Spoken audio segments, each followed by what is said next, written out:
कोई भी सपना साकार करने के लिए सबसे जरूरी है सही कोच का होना। चुनिए लाइफ एक्स करियर्स को और करें अपने IMU सेट का सपना साकार। Download the app now. Hi everyone, today we will start with first chapter of chemistry. तो देखो चैप्टर 1 है केमिकल रिएक्शंस एंड इक्वेशंस के बारे में। कभी ऐसा हुआ है कि आपकी मम्मा ने आपको बोला हो कि बेटा इस दूध को फ्रिज में रख देना, गर्मियों का टाइम है बिल्कुल, और आप भूल गए और फिर शाम को आपको पता चला कि मम्मी आपको डांट रहे हैं कि बेटा ये दूध तो बैठ गया, मैंने तुमसे कहा था कि इसको फ्रिज में रख देना। और कभी कभार जो हमारा तवा होता है या आयरन पैन होता है या लोहे की कोई कील होती है, अगर वो किसी ह्यूमिड एटमॉस्फेयर पे आसपास में आ जाए या रखा जाए तो उस तवे का क्या होता है। जैसे हम ग्रेप्स लें और ग्रेप्स जो है वो सड़ गए, सड़ने के बाद क्या आपको उसमें से कुछ स्मेल आती है? खाना जो हम बना रहे हैं, हमारे बॉडी के अंदर जो खाना डाइजेस्ट हो रहा है, इन सभी में कुछ ना कुछ केमिकल रिएक्शंस हो रही हैं, राइट? तभी तो इनके अलग अलग वेरिएशन हमें देखने को मिल रहा है। जैसे खाना सबसे पहले आपके पास जब था, आपने इसको च्यू किया और अपना स्वेलो कर लिया, उसके बाद पेट में जा कर के कुछ तो केमिकल रिएक्शन उसमें हुई होगी ना। वो जो ग्रेप्स था, वो ग्रेप्स के गुच्छे में वो जो स्मेल आपको आने लग गई थी, वो स्मेल किस लिए आ रही है? क्योंकि उसका फर्मेंटेशन शुरू हो गया है। ये फर्मेंटेशन होते हुए कुछ तो केमिकल रिएक्शन होती होगी। इन सभी केमिकल रिएक्शंस को हम अब पढ़ेंगे, कैसी होती हैं, कैसे लिखी जाती हैं, कितने टाइप की होती हैं, ठीक है? तो देखो, सबसे पहली बात कि हमें कैसे ये डिसाइड कर पाएं कि कोई केमिकल रिएक्शन हुई भी है कि नहीं हुई। अगर मैं एक नोटबुक खोल के बैठ जाती हूँ और फिर मुझे किसी फ्रेंड की कॉल आ गई या कुछ भी, तो हम वो नोटबुक बंद करना भूल गए और शाम को या रात को जब भी आप घर वापस आ रहे हैं, उस टाइम पे आपने देखा आपकी नोटबुक सेम खुली हुई थी। अब क्या आप बोल पाएंगे कि इस पे कोई केमिकल रिएक्शन हुई है कि नहीं हुई? मे बी कुछ हुआ ही ना हो, जैसे पेजेस पहले थे वैसे डिटॉब है, और हो सकता है कि थोड़े बहुत उसके पेज नमी की वजह से, मॉइस्चर की वजह से हल्के से गीले हो गए हों। या कभी कभार कोई जो सपोज 10 रुपीज़ का नोट था, आपने आपकी पॉकेट में डाल लिया, आप पूरे दिन घूमते रहे, आप भूल गए कि हाँ आपकी पॉकेट में 10 रुपीज़ का नोट भी है, और एंड में जब आपने निकाला उसको शाम को एक्सक्यूज मी, तो उस टाइम पे वो हल्का सा ऐसे गीला गीला सा मिला आपको। क्या हम बोलेंगे उसको कि ये कोई केमिकल रिएक्शन हुई है यहाँ पे, या नहीं बोलेंगे? या वो सिर्फ एक फिजिकल चेंज है या कोई केमिकल चेंज है? ये सारे फैक्टर्स हम डिसाइड कैसे करेंगे? इन चीज़ों को डिसाइड करने के लिए हमें कुछ कैरेक्टरिस्टिक प्रॉपर्टीज़ हैं जिनको आप पढ़ सकते हैं। सबसे पहले है चेंज इन स्टेट। अगर किसी सब्सटेंस की स्टेट चेंज हो गई है तो हम बोलते हैं कि यहाँ कोई ना कोई केमिकल रिएक्शन हुई है। अगर कहीं पे आपको कलर में वेरिएशन देखने को मिले कि कलर चेंज हो गया है, तो भी आप कह सकते हैं कि यहाँ पे कोई केमिकल रिएक्शन हुई है। अगर कहीं पे गैस इवॉल्व हुई है, यानी गैस रिलीज हुई है, या फिर कहीं पे टेम्परेचर में कोई चेंज आया है, तो इन 4 कैटेगरीज या इन 4 फैक्टर्स के बेस पे हम ये डिसाइड कर पाते हैं कि कोई केमिकल रिएक्शन हुई है कि नहीं हुई। अब देखो, सबसे पहले सीखते हैं कि किसी भी केमिकल इक्वेशन को कैसे लिखा जाता है। देखो, अगर कोई भी केमिकल रिएक्शन हो गई कि फलानी चीज़ फलानी से रिएक्ट करी और उसने कोई फलाना सब्सटेंस बना लिया, ये जो केमिकल रिएक्शन हुई, इस केमिकल रिएक्शन को जब आप सिंबल्स की फॉर्म में लिखेंगे, बिल्कुल शॉर्ट फॉर्म में करके, तो उसको हम बोलते हैं केमिकल इक्वेशन। जैसे कि आपने कोई मैग्नीशियम रिबन लिया और उसको बंद कर लिया। मैग्नीशियम रिबन को जब आप जलाएंगे तो उससे बन जाएगी मैग्नीशियम ऑक्साइड। अब इसको हम लिख के देखते हैं कि हम इसे केमिकल इक्वेशन में कैसे लिखेंगे। अगर हम वर्ड्स की फॉर्म में बात करें तो नॉर्मल ही लिखा जाएगा, जैसे यहाँ लिखा है magnesium plus oxygen, it forms magnesium oxide. जो भी चीज़ें रिएक्ट कर रही हों, एक चीज़ हो, 2 चीज़ हो, 3 चीज़ हो, कितनी भी चीज़ें हों, जो भी रिएक्ट कर रही हैं उनको हम कहते हैं रिएक्टेंट्स, और रिएक्टेंट्स को आप लिखते हैं लेफ्ट हैंड साइड में। जो भी उनसे मिल करके बना है उसे हम कहते हैं प्रोडक्ट, और प्रोडक्ट को आप लिखते हैं राइट हैंड साइड में। जितनी भी चीज़ें आपकी लेफ्ट हैंड साइड की हों या राइट हैंड साइड की हों, इन दोनों को सेपरेट किया जाता है with the help of a arrow. और ये एरो की डायरेक्शन हमेशा ऐसे ही होती है, ये रिप्रेजेंट करती है कि इन चीज़ों से ये वाली चीज़ें बनी हैं। अगर आपने ऐसे कर दिया तो इसका मतलब हुआ कि इन सारी चीज़ों को मिला करके ये सारी चीज़ें बनी हैं, ठीक है। तो इसका मतलब चेंज हो जाता है।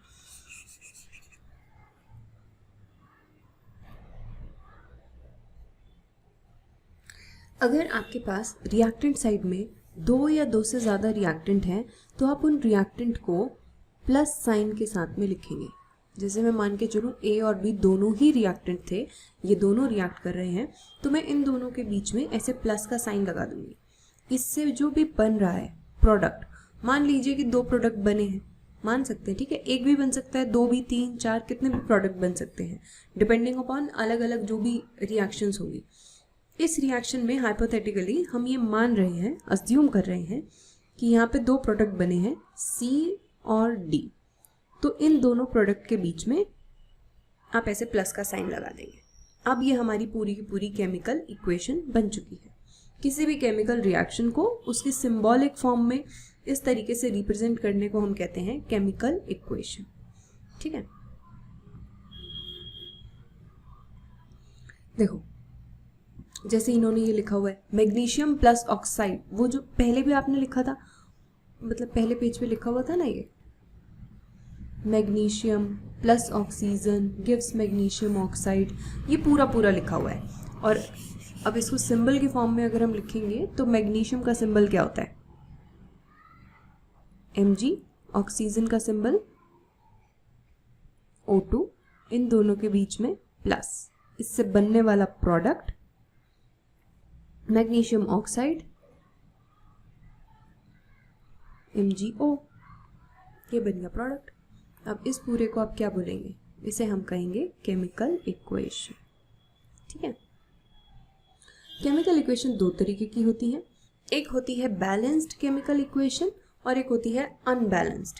बैलेंस्ड केमिकल इक्वेशन का मतलब है कि जितनी भी चीज़ें आपके पास RHS लेफ्ट हैंड साइड में थी, उतनी सारी चीज़ें आपके पास RHS यानी कि राइट हैंड साइड में होनी चाहिए। मतलब कि जैसे इस इक्वेशन से देखो, ये कोई रिएक्शन हो रही है, zinc plus sulphuric acid gives zinc sulphate plus hydrogen, ठीक है। तो जिंक का सिंबल क्या होता है Zn, सिंपल ऐसे लिख देंगे हम। और सल्फ्यूरिक एसिड, इसका जो फॉर्मूला होता है दैट इज H2SO4, तो इसके फॉर्मूले को लिख दिया। इससे बन रहा है जिंक सल्फेट यानी ZnSO4 प्लस रिलीज हो रही है हाइड्रोजन गैस, तो इससे आ गया H2, ठीक है। अब आप एक चीज देखो, क्या आपकी केमिकल इक्वेशन में यानी इसमें जितनी भी चीजें LHS में हैं उतनी ही चीजें RHS में हैं? यहाँ पे जिंक कितना है 1, कुछ नहीं लिखा, इसका मतलब एक जिंक है। यहाँ पे RHS में भी जिंक कितना है 1, ऑल्दो इनमें थोड़ा डिफरेंस है। यहाँ जिंक अपना फ्री था, इसके साथ कुछ भी अटैच नहीं था। यहाँ जिंक के साथ में सल्फेट SO4 अटैच है, लेकिन कोई बात नहीं, जिंक तो एक है ना, जिंक से मतलब है हमें। जिंक यहाँ भी 1, यहाँ भी 1, ठीक है। अब देखो हाइड्रोजन, यहाँ हाइड्रोजन कितने हैं 2, ये नीचे वाला 2 आपने लेकर के चलना है। हाइड्रोजन 2, RHS में हाइड्रोजन 2। यहाँ पे सल्फेट SO4 अपने आप में एक ही है, हालांकि ये हाइड्रोजन के साथ अटैच है, ये जिंक के साथ अटैच है, कोई इश्यू नहीं है तो एक ही ना, SO4 एक है और यहाँ पे भी SO4 एक है। तो अब हम कहेंगे कि यहाँ पे ये सारी चीज़ें कैसी हैं, बैलेंस्ड हैं। आप चाहें तो इसको ऐसे टेबल की फॉर्म में भी बना सकते हैं जैसे नीचे बनाया गया है। जिंक LHS में कितना है 1, RHS में भी कितना है 1। हाइड्रोजन LHS में कितने हैं 2 और RHS में भी कितने हैं 2। S सल्फर LHS में कितना है 1 और RHS में कितना है 1। ऑक्सीजन यहाँ पे कितने हैं 4 और इधर भी 4। 4 4। अगर आपका सारा LHS का डेटा पूरे RHS के डेटा से मैच कर गया, डिट्टो सेम है, तो फिर हम कहेंगे कि ये पूरी इक्वेशन जो है वो बैलेंस्ड है। और अगर ऐसा ना हो तो जैसे देखो यहाँ पे इसे हम कहेंगे LHS, ये वाला जो है, और इसको क्या बोलेंगे RHS। LHS में Fe कितना है 1, और यहाँ Fe कितना है 3, यहाँ हाइड्रोजन कितने हैं 2, और यहाँ हाइड्रोजन कितने हैं 2। यहाँ पे ऑक्सीजन कितनी है LHS में 1, और RHS में 4। यहाँ Fe1 ये 3, यहाँ 2 ये 2, चलो हाइड्रोजन तो दोनों में ही बैलेंस्ड है, ऑक्सीजन 1 4। तो ये जो इक्वेशन है इसमें Fe और ऑक्सीजन ये तो दोनों तरफ सेम नंबर नहीं है, यहाँ पे तो Fe1 है और इधर Fe3 है, तो हम कहेंगे कि ये हमारे पास एक अनबैलेंस्ड इक्वेशन है। ठीक है, ये बैलेंस्ड नहीं है। जो इक्वेशन बैलेंस नहीं होती तो आप उसको बैलेंस खुद से कर सकते हैं। कैसे करेंगे, स्टेप बाय स्टेप देखते हैं। सबसे पहला स्टेप कहता है कि आप ऐसा कर सकते हो कि इनको ऐसे बॉक्सेस में लिख लो। बॉक्सेस में क्या है कि आपको करने में आसानी हो जाएगी। इनिशियली अगर आप सीख रहे हैं चीज़ों को तो आप ये बॉक्सेस वाला ट्रेंड फॉलो कर लो। धीरे धीरे विद प्रैक्टिस क्या होगा कि आपको रिएक्शन देखते ही बैलेंस करना आ जाएगा, फिर आपको स्टेप बाय स्टेप ये बॉक्सेस ये सब बनाने की ज़रूरत नहीं पड़ेगी। लेकिन अगर आप बिल्कुल फर्स्ट टाइम इसको कर रहे हैं तो आई सजेस्ट यू कि आप बॉक्सेस बना करके ही इसको ट्राई करें, तो आपको और इजी पड़ जाएगा। ठीक है, अच्छा, तो जो भी हमारे पास लिखा हुआ था, चाहे वो एलिमेंट था जैसे Fe या वो कंपाउंड था Fe3O4, आपने इस सभी को बॉक्स के अंदर डाल देना है। अब आपके पास एक कंडीशन ये है, बॉक्स के अंदर जो भी लिखा हुआ है आप इसको चेंज नहीं कर सकते। जैसे कि H2 है तो इस 2 को हम चेंज नहीं कर सकते। पूरे H2O, ये बॉक्स के बाहर आप किसी भी नंबर से मल्टीप्लाई डिवाइड कर सकते हो, बॉक्स के अंदर आप कोई भी मल्टीप्लाई डिवीजन प्लस माइनस नहीं करेंगे। ठीक है, ये है स्टेप 1। स्टेप 2 हमें कहता है कि जो भी चीज़ें जितने भी नंबर में प्रेजेंट हैं उनको एक बार लिख लो। जैसे अभी पीछे हमने लिखा था कि यहाँ देखो Fe LHS में 1 है, Fe RHS में कितने हैं 3 है, हाइड्रोजन 2 है, दोनों तरफ 2 है, ऑक्सीजन LHS में 1 और RHS में 4। उसी को हमने टेबुलर फॉर्म में लिख लिया है। ठीक है, ओके। अब देखो, हमेशा आपको क्या करना है, अब ये जो आपने लिखना था वो सब लिख लिया। अब पहले ये देखो कि हाइड्रोजन तो देखो 2 दोनों साइड में है, तो हाइड्रोजन को तो परेशान करने की ज़रूरत नहीं है। सबसे पहले आप उस एलिमेंट को उठाइए या उस कंपाउंड को उठाइए जिसमें maximum number of unbalanced element present है। क्या बोल रही हूँ मैं, जैसे देखो हाइड्रोजन तो दोनों तरफ 2 है, इसको छोड़ दो। यहाँ पे सबसे ज़्यादा नंबर में कौन है, ऑक्सीजन।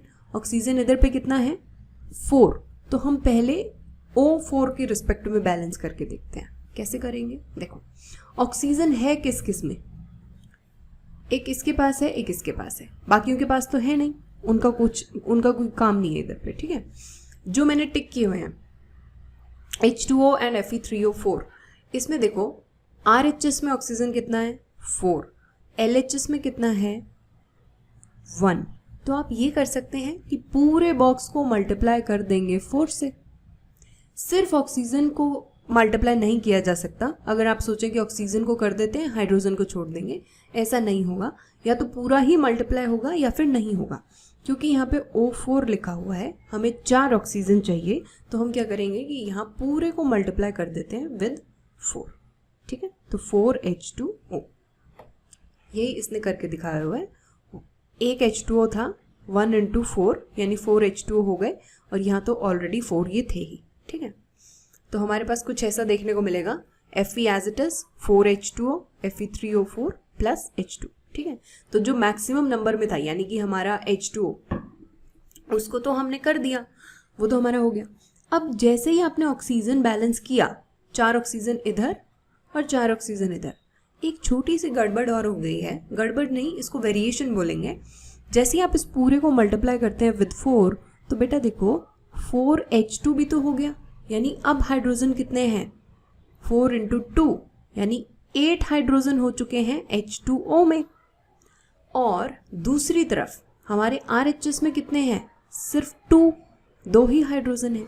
लेकिन अगर आप इसको मल्टीप्लाई कर दें विद 4 तो फिर 2 इंटू 4 इज 8, यानी हमारे RHS में कितने हाइड्रोजन हो गए, 8 हाइड्रोजन। और H2O में यानी LHS में यहाँ भी हाइड्रोजन कितने हैं, 8 हाइड्रोजन। अब ये बैलेंस हो गया ना, तो हम यहाँ पे ये जो 4 से पहले किया था मल्टीप्लाई, इसकी वजह से इसको भी मल्टीप्लाई करना पड़ा विद 4। क्या अब ये रिएक्शन, ये इक्वेशन बैलेंस हो चुकी है, नहीं हुई है। क्यों नहीं हुई है, क्योंकि अभी भी Fe तो बचा हुआ है, ये 1 है और ये 3 है। बैलेंस कहाँ है, बैलेंस तो नहीं है। अब आप सीधे सीधे ऐसे देख सकते हो कि Fe यहाँ पे कितने हैं, 3 हैं, तो यहाँ पे मल्टीप्लाई कर दो विद 3, तो ये भी 3 Fe और ये भी 3 Fe। आइए देखते हैं इसको नेक्स्ट में। ये रहा, Fe को मल्टीप्लाई किया विद 3, Fe3O4 में तो ऑलरेडी 3 Fe थे, तो हमारे पास हो गया 3 Fe 4H2O Fe3O4 4H2। अब फाइनली आपको बस इतना करना है कि बॉक्सेस को हटा दो और सिंपली पूरी इक्वेशन को लिख दो। तो हमारे पास हो गया 3 Fe 4H2O Fe3O4 plus 4H2। अब आप चाहो तो इसको रीचेक कर लो, यहाँ मेरे पास Fe कितने हैं, 3, और इधर पे भी Fe कितने हैं, 3। देन यहाँ हमारे पास हाइड्रोजन कितने हैं, 8, और इधर भी कितने हैं, 8। यहाँ पे ऑक्सीजन कितने हैं, 4 ऑक्सीजन है ना, और RHS में ऑक्सीजन कितने हैं, 4। तो यानी ये पूरे के पूरा बैलेंस्ड है। ये हमारी जो इक्वेशन बनी है ये एक बैलेंस्ड केमिकल इक्वेशन है, ठीक है। अब इसके अंदर आप थोड़ी सी एक चीज़ और कर सकते हैं, वो है कि हर एलिमेंट या कंपाउंड की अपनी फिजिकल स्टेट लिखना। जैसे कि पुरानी ही रिएक्शन की बात हो रही है, तो Fe आयरन अपने आप में सॉलिड होता है, तो हमने लिखा 3FeS solid, 4H2O gaseous G, Fe3O4 oxide, तो हमने लिखा सॉलिड क्योंकि ये सॉलिड होती है, और हाइड्रोजन अपने आप में गैस है तो इसकी स्टेट लिख दी हमने G। तो ये हमारी पूरी पूरी केमिकल इक्वेशन बन गई।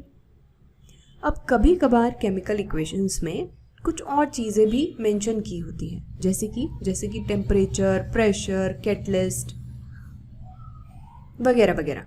इन चीज़ों को हम कहाँ लिखते हैं, एरो के जस्ट ऊपर। कैसे, देखो जैसे CO carbon monoxide gaseous form में है तो इसकी स्टेट लिख दी, प्लस हाइड्रोजन ये अपने आप में गैशियस है तो इसकी स्टेट लिख दी, हैपन्स एट 340 ATM, इतने प्रेशर पे होगा तो वो प्रेशर ऊपर मेंशन कर दिया।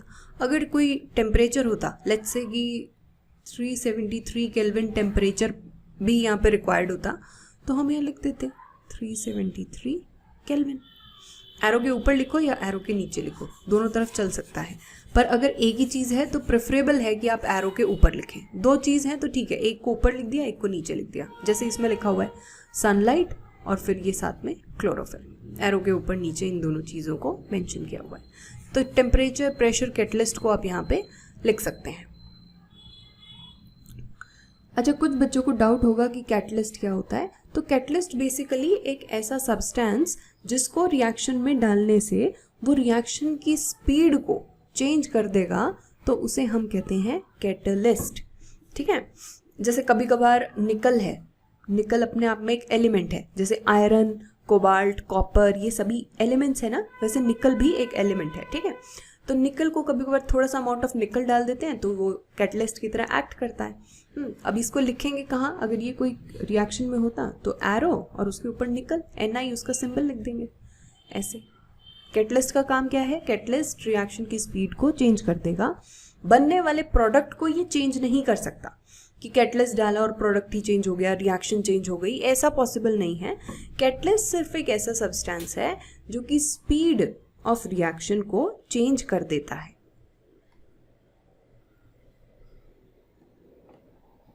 कितने तरीके की केमिकल रिएक्शंस हमारे पास होती हैं। सबसे पहले आता है कॉम्बिनेशन रिएक्शन। इसके नाम से ही आपको पता चल रहा है कि दो या दो से ज़्यादा चीज़ें अगर कंबाइन करके कोई प्रोडक्ट बनाएंगी तो उसको हम कहेंगे combination reaction. For example CaO calcium oxide, जिसका कॉमन नेम है क्विकलाइम। क्विकलाइम को अगर आप ट्रीट करेंगे विद वाटर तो ये क्विकलाइम कैल्शियम ऑक्साइड पानी के साथ रिएक्ट कर जाता है और दोनों कंबाइन हो करके बना लेते हैं कैल्शियम हाइड्रोक्साइड। कैल्शियम हाइड्रोक्साइड का दूसरा नाम क्या है? Slaked lime. ठीक है, calcium oxide quicklime, calcium hydroxide slaked lime. Calcium oxide पानी के साथ रिएक्ट करता है, कंबाइन करता है, कंबाइन करके ये दोनों बना रहे हैं स्लेक्ड लाइम, इनका प्रोडक्ट। ठीक है,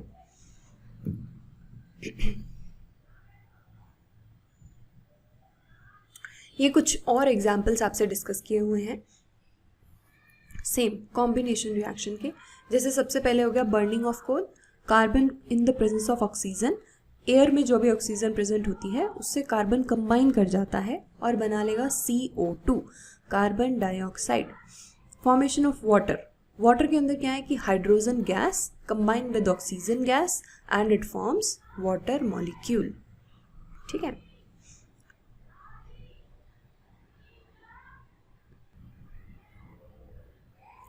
कुछ रिएक्शंस ऐसी होती हैं जिसके अंदर certain amount of heat evolve होती है, यानी हीट वहाँ से रिलीज होती है। तो वो रिएक्शंस जिसके अंदर हीट रिलीज होगी तो आप उन्हें बोलते हैं एक्सोथर्मिक केमिकल रिएक्शन या सिंपली एक्सोथर्मिक रिएक्शंस।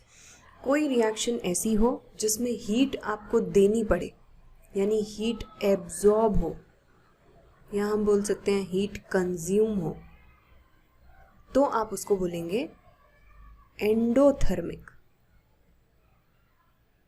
रिएक्शन। अगर कहीं पे हीट इवॉल्व हुई है या हम बोले कि रिलीज हुई है तो इसको हम कहेंगे एक्सोथर्मिक रिएक्शन। अगर रिलीज हुई है तो एक्सोथर्मिक, एब्जॉर्ब हुई है तो एंडोथर्मिक। ठीक है, अब देखो एक्सोथर्मिक के कुछ एग्जाम्पल दिए हुए हैं। जैसे यहाँ पे CH4 मीथेन। मीथेन क्या होता है? एक तरीके की नेचुरल गैस है, नेचुरल गैस बोलते हैं इसको। तो मीथेन को अगर आप एयर में बर्न करते हैं तो ये ऑक्सीजन के साथ कंबाइन कर जाती है, यानी कॉम्बिनेशन रिएक्शन है। और क्योंकि इसमें some amount of heat release होती है, इसी वजह से इसी वजह से ये एक्सोथर्मिक रिएक्शन है। ठीक है, अब देखो कुछ रिएक्शंस ऐसी होती हैं जैसे कि ग्लूकोज। हमारी बॉडी के अंदर जब हम खाना खाते हैं, मतलब हम जब खाना खाते हैं तो हमारी बॉडी के अंदर ग्लूकोज प्रोड्यूस होता है। ये जो ग्लूकोज प्रोड्यूस हुआ, this glucose combine with oxygen and it forms CO2 plus H2O plus energy. अगर यहाँ एनर्जी रिलीज हो रही है तो फिर ये कौन सी रिएक्शन होगी? बता देना। नेक्स्ट देखो, decomposition of vegetable matter into compost. यानी कि आपने क्या किया, बची कुची जो सब्जियां थी, घर में सब्जी बनाई, वो बच गई, वो बची हुई सब्जियों को कहीं पर इकट्ठा कर लिया उसका कंपोस्ट बनाने के लिए। धीरे धीरे वो जब डिकम्पोजिशन हो रहा है उन बची कुची वेजिटेबल्स का and they are converting into compost, उस टाइम पे भी कुछ certain amount of energy release होती है। तो फिर ये रिएक्शन भी कैसी है? Exothermic reaction. नेक्स्ट हमारे पास है डीकम्पोजिशन रिएक्शन। जैसे कि हमें इसके नाम से पता चल रहा है डीकम्पोजिशन। डीकम्पोजिशन का मतलब है कि एक चीज़ या एक सब्सटेंस, एक कंपाउंड टूट करके दो या दो से ज़्यादा प्रोडक्ट्स को जनरेट कर रहा है, तो हम कहेंगे डीकम्पोजिशन रिएक्शन। फॉर एग्जाम्पल यहाँ देखो, फेरस सल्फेट FeSO4, इसको आपने थोड़ी सी हीट दी, हीट देते के साथ ही it get converted into ferric oxide Fe2O3 plus sulphur dioxide SO2 also SO3 sulphur trioxide. ठीक है, यहाँ पे सब्सटेंस हमारा रिएक्टेंट कितना था?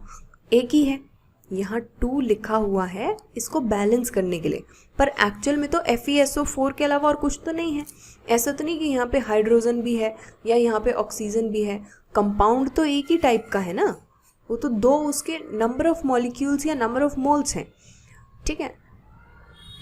कंपाउंड का टाइप एक ही है हमारे पास यहाँ पे, तो हम कहेंगे FeSO4 in the presence of heat gives Fe2O3 plus SO2 plus SO3। एक चीज़ टूट करके 2 या 2 से ज़्यादा चीज़ें बना रही है तो आप इसको बोलेंगे डीकम्पोजिशन रिएक्शन, ठीक है। FeSO4 के जो क्रिस्टल होते हैं, यानी आपके फेरस सल्फेट के जो क्रिस्टल्स होते हैं, उनका फॉर्मूला होता है FeSO4.7H2O। अगर ये फॉर्मूला होता है तो यहाँ हमने सिर्फ FeSO4 क्यों लिखा, क्योंकि जैसे ही आप इन क्रिस्टल्स को थोड़ा सा हीट करेंगे, हीट करते ही FeSO4 gate converted into FeSO4.7H2O। इसको हीट करते के साथ ही it get converted into FeSO4। ये ट्रायंगल मैंने इसलिए बनाया क्योंकि ये रिप्रेजेंट करता है हीट को, ठीक है।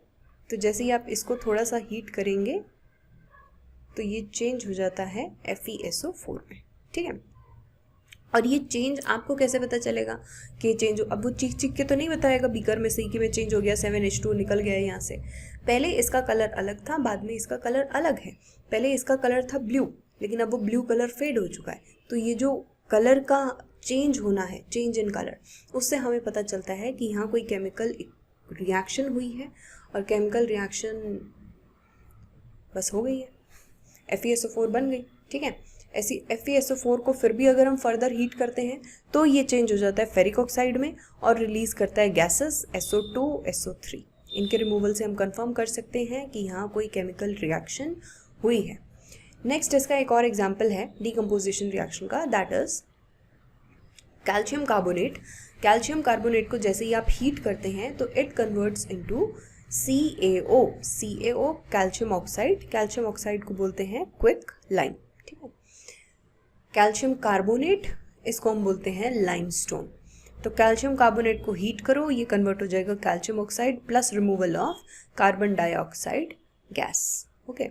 जो ये यहाँ पे भी क्या है कि एक कंपाउंड था, टूट करके 2 प्रोडक्ट बना रहा है, इसको भी बोलेंगे डीकम्पोजिशन रिएक्शन।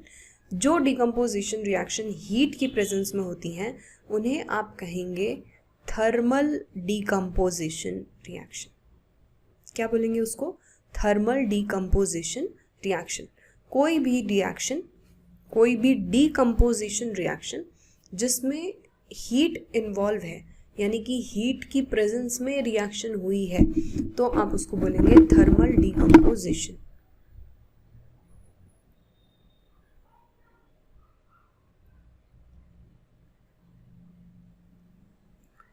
जैसे इसके अंदर आप देख सकते हैं PbNO3 whole twice lead nitrate था, इसको हीट किया, ये लेड ऑक्साइड, नाइट्रोजन डाइऑक्साइड और ऑक्सीजन इसमें कन्वर्ट हो गया। यहाँ पे भी हीट इन्वॉल्व है, एक चीज़ टूट करके 2 या 2 से ज़्यादा चीज़ें दे रही है, तो हम इसको बोलेंगे डीकम्पोजिशन, क्योंकि हीट की प्रेजेंस में हुई है, इसी वजह से थर्मल डीकम्पोजिशन, ठीक है।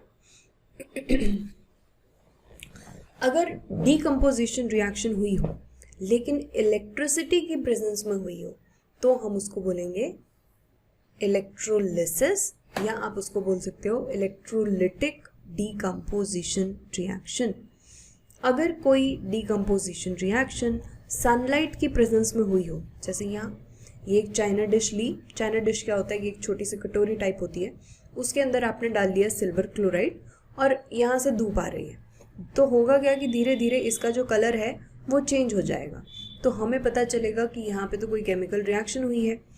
सिल्वर का तो आपको पता ही है कि कैसा होता है, सिल्वर क्लोराइड पहले हमारे पास था, अब ये पूरा का पूरा ग्रे कलर का हो चुका है। तो जैसे ये ग्रे में कन्वर्ट होएगा तो हम कहेंगे यहाँ कोई ना कोई केमिकल रिएक्शन हुई है, क्योंकि सनलाइट की प्रेजेंस में हुई है। तो आप इसको फोटोलिटिक डीकम्पोजिशन रिएक्शन भी बोल सकते हो, यानी सनलाइट की प्रेजेंस में हो फोटोलिटिक, इलेक्ट्रिसिटी की प्रेजेंस में हो इलेक्ट्रोलिटिक, हीट की प्रेजेंस में हो तो आप उसको बोलेंगे थर्मल डिकम्पोजिशन रिएक्शन।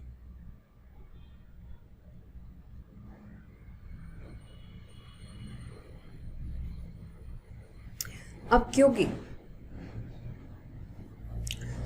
सनलाइट की प्रेजेंस में जो हुई है तो यहाँ हीट एब्जॉर्ब हुई है, सनलाइट भी तो एब्जॉर्ब हुई ना, तो जहाँ भी एनर्जी एब्जॉर्ब होगी उन रिएक्शन को आप बोलेंगे एंडोथर्मिक रिएक्शन। ये एंडो एक्सो वही है जो अभी पहले पढ़ाया था मैंने आपको।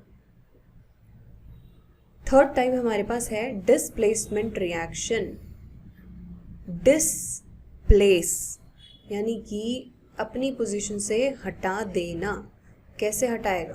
देखो, अगर आप आयरन ले लेते हैं, लोहा सॉलिड, ठीक, उसके साथ में आपने ले लिया CuSO4 यानी कि कॉपर सल्फेट। अगर आयरन को आप ट्रीट करेंगे कॉपर सल्फेट से तो होगा क्या कि जैसा आप रिएक्शन से देख पा रहे होंगे, मुझे पता है आप बहुत समझदार हैं।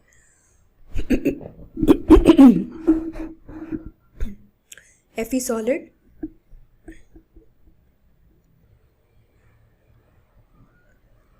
solid react with CuSO4 copper sulphate. तो हुआ क्या कि Fe ने आ करके कॉपर को उसकी प्लेस से हटा दिया और खुद उसकी जगह पर आकर के बैठ गया, तो बना लिया FeSO4 और साथ में ये जो कॉपर था ये इधर बेचारा बाय प्रोडक्ट की फॉर्म में पड़ा हुआ है। तो एक सब्सटेंस ने आकर के दूसरे को वहाँ से हटाया है और खुद उसकी जगह ले ली है, तो इसे हम कहेंगे डिस्प्लेसमेंट रिएक्शन। और एग्जांपल देखो, जिंक विद कॉपर सल्फेट, तो जिंक ने भी ये करा कि जिंक आया, कॉपर को उसकी प्लेस से हटा दिया, खुद उसकी सीट पे आकर के बैठ गया, जिंक सल्फेट बना लिया, कॉपर बेचारा अकेला रह गया। ऐसे इसको देखो, Pb + CuCl2 कॉपर क्लोराइड, तो कॉपर को यहाँ से हटा दिया और Pb लेड आ करके उसकी जगह पे बैठ गया, तो ये बन गया लेड क्लोराइड और कॉपर अलग हो गया। ठीक है। डिस्प्लेसमेंट का एक और टाइप है जिसे हम कहेंगे डबल डिस्प्लेसमेंट। डबल डिस्प्लेसमेंट में क्या है कि जैसे यहाँ देखो, Na2SO4 पहले सोडियम की फ्रेंडशिप थी सल्फेट के साथ में, अभी इट रिएक्टेड विद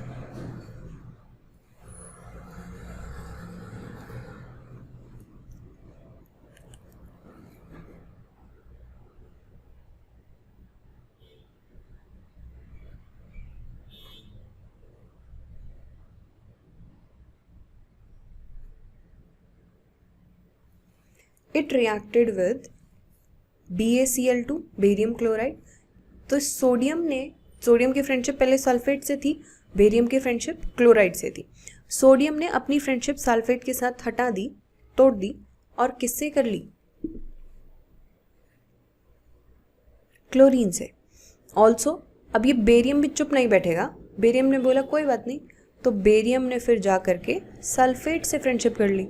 या आप बोल सकते हो कि सोडियम उठ करके क्लोरीन के साथ बैठ गया, सोडियम क्लोराइड बन गया, राइट। और बचा कुचा जो था बेरियम और सल्फेट, इन्होंने फिर आपस में फ्रेंडशिप कर ली, तो बेरियम सल्फेट ये बन गया। दो एलिमेंट्स यहाँ पे डिस्प्लेस हुए हैं, दो डिस्प्लेसमेंट यहाँ पे देखने को मिली हैं, इसीलिए हम इसको बोलते हैं डबल डिस्प्लेसमेंट रिएक्शन। ठीक है, क्या बोलते हैं इसको? Double displacement reaction. कुछ रिएक्शंस ऐसी होती हैं जिसके अंदर सर्टेन प्रेसिपिटेट बनता है। प्रेसिपिटेट क्या होता है? एक इनसॉल्यूबल सब्सटेंस, यानी जैसे ये रिएक्शन हो रही है, टेस्ट ट्यूब के अंदर कुछ ले रखा है, ऊपर से टेस्ट ट्यूब में दूसरी टेस्ट ट्यूब से ये डाला जा रहा है। ठीक है, इसी रिएक्शन के बारे में बात है कि हमने टेस्ट ट्यूब के अंदर लिया है बेरियम क्लोराइड और दूसरी वाली टेस्ट ट्यूब से हम डाल रहे हैं सोडियम सल्फेट। तो होगा क्या कि ये दोनों जैसे ही रिएक्ट करेंगे तो यहाँ बनेगा बेरियम सल्फेट और सोडियम क्लोराइड। ठीक है, अगर यहाँ पे कोई इनसॉल्यूबल सब्सटेंस बन जाता है, जैसे यहाँ ऐसे ऐसे करके दाने दाने टाइप में पड़ा रहे, जो इस लिक्विड के अंदर सॉल्यूबल नहीं हो रहा, घुल नहीं रहा है, ऐसे साइड में अलग से पड़ा हुआ है, हमें दिख रहा है अलग से, तो इस रिएक्शन को हम कहते हैं प्रेसिपिटेशन रिएक्शन। और ये जो सब्सटेंस है इसे हम कहेंगे प्रेसिपिटेट। पूरी रिएक्शन को बोलेंगे प्रेसिपिटेशन रिएक्शन।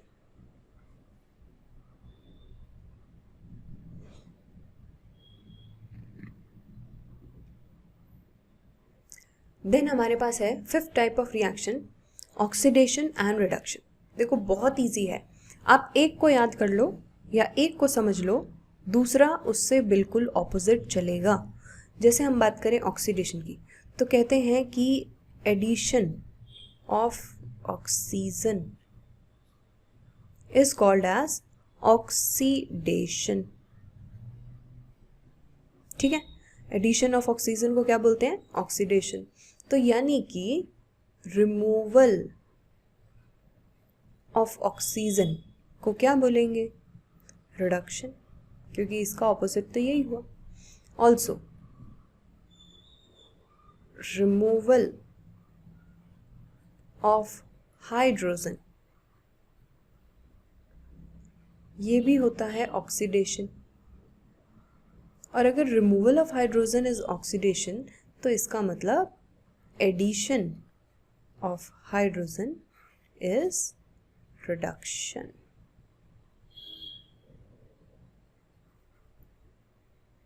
ठीक है, बस अब हमारा काम हो गया। अब सारी रिएक्शन देख देख के आप आराम से पहचान लेंगे किस में ऑक्सीडेशन हुआ है, किस में रिडक्शन हुआ है। जैसे हम इस पहली इक्वेशन की बात करें, Cu विद O2, पहले कॉपर के पास यहाँ ऑक्सीजन है क्या? नहीं है, कॉपर तो अकेला है। ये कंबाइन कर रहा है ऑक्सीजन के साथ and then it forms CuO। यहाँ पे कॉपर अकेला था, उसके पास ऑक्सीजन नहीं थी, पर यहाँ कॉपर अकेला नहीं है, इसके साथ ऑक्सीजन है, तो हम कहेंगे एडिशन ऑफ ऑक्सीजन। भाई इसमें ऑक्सीजन ऐड हुई है, और अगर इसमें ऑक्सीजन ऐड हुई है तो हम इसे कहेंगे ऑक्सीडेशन रिएक्शन। अब इसमें देखो Cu, कॉपर के पास तो ऑक्सीजन थी, हाइड्रोजन नहीं था। बाद में कॉपर के पास से ऑक्सीजन निकल चुकी है, यहाँ ऑक्सीजन थी, यहाँ ऑक्सीजन नहीं है। रिमूवल ऑफ ऑक्सीजन, अगर addition of oxygen was oxidation, तो removal of oxygen is reduction, यानी इसमें क्या हुआ है? रिडक्शन। ठीक है, अब देखो नेक्स्ट रिएक्शन, जैसे ये है CuO combined with H2 in the presence of heat, it forms Cu plus H2। Reaction तो हमारी यहीं खत्म हो गई थी, ये तो वैसे डेकोरेट कर रखा है बेचारा। ठीक है, मेन रिएक्शन तो हमारी ये वाली है। तो इसके अंदर अगर हम ध्यान दें तो जो कॉपर है CuO, यहाँ कॉपर के पास पहले ऑक्सीजन है, इधर पे ऑक्सीजन नहीं है, यानी कॉपर के बारे में बात हो तो कॉपर बेचारा जो है इसका तो रिडक्शन हुआ है, क्योंकि कॉपर के पास पहले ऑक्सीजन थी, अब नहीं है। Removal of oxygen is reduction, तो कॉपर का हुआ रिडक्शन। लेकिन क्या हाइड्रोजन के पास यहाँ ऑक्सीजन थी? नहीं थी। क्या अब है? है, यानी इसमें क्या हुआ है? Addition of oxygen. और अगर इसमें ऑक्सीजन ऐड हुई है तो हम इसे बोलेंगे ऑक्सीडेशन।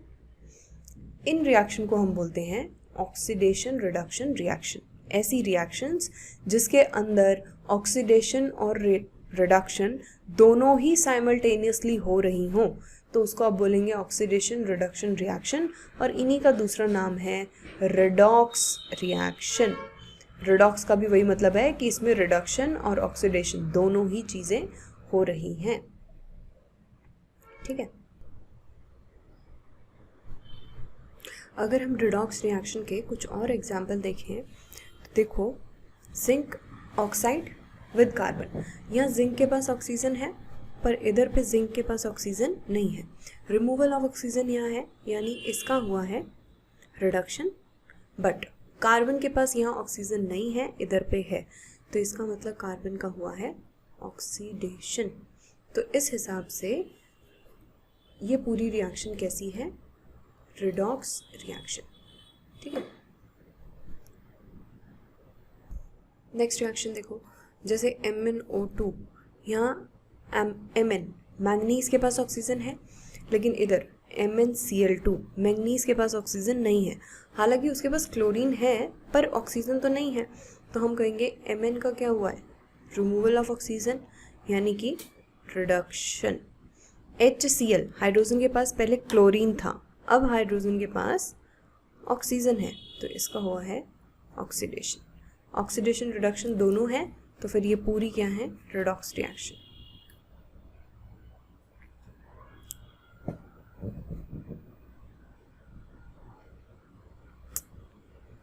नेक्स्ट अपने पास है, अच्छा एक चीज़ और रह गई थी इसके अंदर, देखो अगर हम इन रिएक्शंस में बात करें तो हम कहेंगे कि जिस सब्सटेंस का ऑक्सीडेशन हुआ है, जैसे यहाँ पे हाइड्रोजन का ऑक्सीडेशन हुआ है, तो हम कहेंगे H2 इज ऑक्सीडाइज्ड। आपसे पूछे कि कौन ऑक्सीडाइज्ड हुआ है, ऑक्सीडाइज्ड, तो हम कहेंगे H2 इज ऑक्सीडाइज्ड। आपसे पूछे कौन रिड्यूस हुआ है, रिड्यूस्ड, तो हम कहेंगे कि इसमें CuO इज रिड्यूस्ड, क्योंकि इसका रिडक्शन हुआ है ना, दिस इज रिड्यूस्ड। और इसमें एक चीज़ और पूछी जाती है, oxidising agent and reducing agent. तो देखो ये दोनों ही चीज़ें उल्टी चलती हैं, मैं फिर से बता रही हूँ, ये दोनों चीज़ें उल्टी चलती हैं।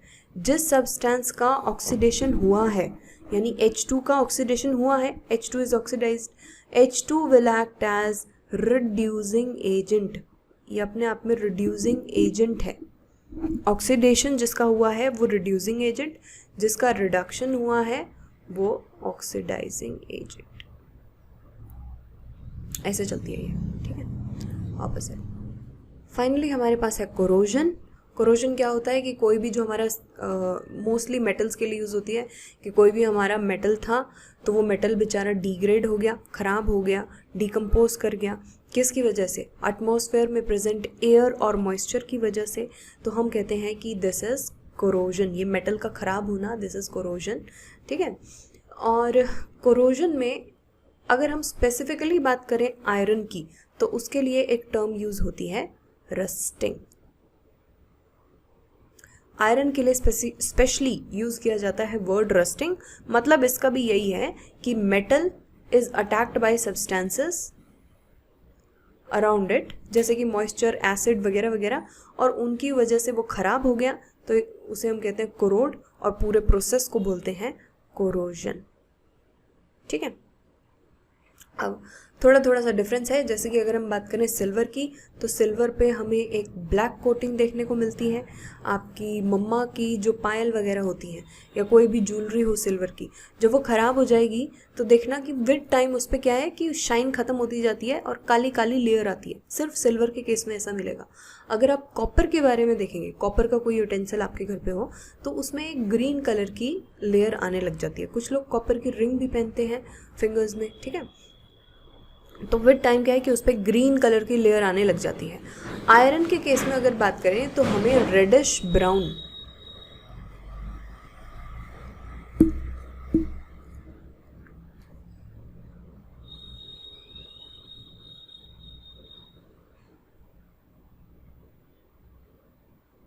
आयरन के केस में अगर हम बात करें तो एक रेडिश ब्राउन कलर की लेयर आपको देखने को मिलेगी, ठीक है। आयरन में कैसी होती है, रेडिश ब्राउन, सिल्वर में होती है ब्लैक, और कॉपर में होती है ग्रीन कलर की कोटिंग, ठीक है। तो ये सब हमें कोरोजन के बारे में पढ़ना था। नेक्स्ट है रेंसिडिटी। रेंसिडिटी क्या होती है,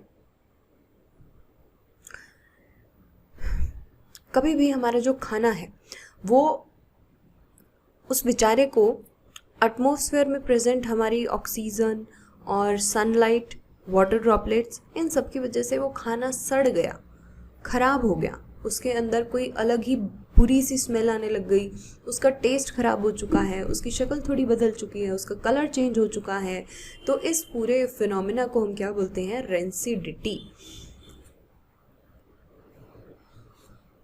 ठीक है। पूरे फिनोमिना को क्या बोलते हैं, रेंसिडिटी। जब भी फैट, ऑयल जो भी हमारी फूड में प्रेजेंट है, उन बेचारों का ऑक्सीडेशन हो जाएगा, तो उनका ऑक्सीडेशन होने की वजह से खाने का स्मेल, खाने का टेस्ट, सब कुछ चेंज हो जाता है, ओके। और इस पूरे फिनोमिना को हम बोलते हैं रेंसिडिटी। रेंसिडिटी को प्रिवेंट किया जा सकता है क्या, हाँ किया जा सकता है। रेंसिडिटी ना हो, हमारे खाने को सुरक्षित रखा जा सकता है। जैसे कि सबसे पहला है कि आप उसमें कोई एंटीऑक्सीडेंट डाल दीजिए, ऐसे सब्सटेंसेस जिनको डालने से वो खाने में प्रेजेंट फैट और ऑयल्स का ऑक्सीडेशन जल्दी से होने नहीं देंगे, उनको बोलते हैं एंटीऑक्सीडेंट्स। तो या तो आप एंटीऑक्सीडेंट्स डाल दीजिए, नहीं तो आप ऐसे कंटेनर यूज़ कीजिए जो कि एयर टाइट हो। एयर टाइट कंटेनर्स का बेनिफिट ये है कि एयर इसके अंदर आ नहीं पाएगी, ठीक है। तो ऑक्सीडेशन का जो प्रोसेस है वो धीरे धीरे होगा, लेकिन बहुत धीरे होगा, ठीक है। दूसरा है कि जितने भी हमारे ये जो चिप्स वगैरह के पैकेट्स आते हैं वो सब ऐसे फुले फुले होते हैं ना, वो फुले फुले क्यों हैं? क्योंकि उसके अंदर नाइट्रोजन गैस फिल्ड है। नाइट्रोजन की फिलिंग होने से क्या होता है कि नाइट्रोजन फिल करने से ऑक्सीडेशन जल्दी से नहीं हो पाती, और अगर ऑक्सीडेशन जल्दी नहीं होगा तो जो भी आपके कुरकुरे चिप्स हैं वो सभी के सभी सेफ रहेंगे। तो ये कुछ प्रिवेंशन मेजर्स थे अबाउट रेंसिडिटी। आपको कोई डाउट रह गया हो तो आप कमेंट सेक्शन में बता सकते हैं।